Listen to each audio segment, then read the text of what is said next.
How we treat this lead issue today will affect us for years to come.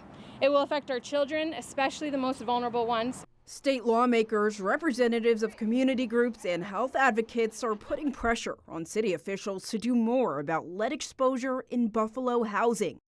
They're going to have to be returning these funds, anything they don't commit by July.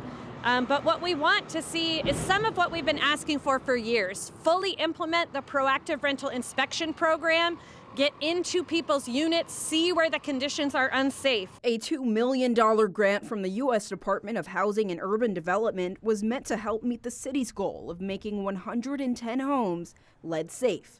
But 4 years later, they say only 18 have been completed.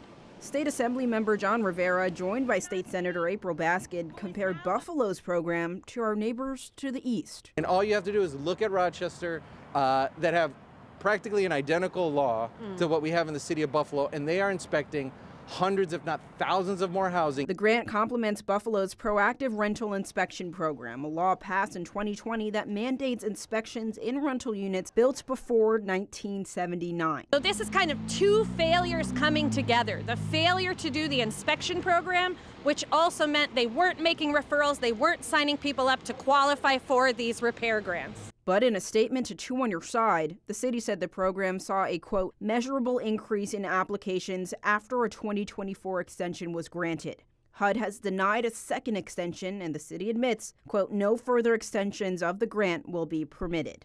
But they maintain that they're, quote, on track to spend an estimated $1.25 million by November 2025.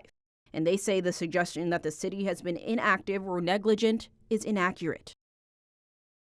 Now, state lawmakers today also outlined new legislation being introduced to expand tenant rights and lead screening for children, and pointed to more state and federal funding that the city could apply for in the future. But they warned that Buffalo's track record could make future grants harder to secure. On Your Side, Alyssa Clausell, Channel 2 News.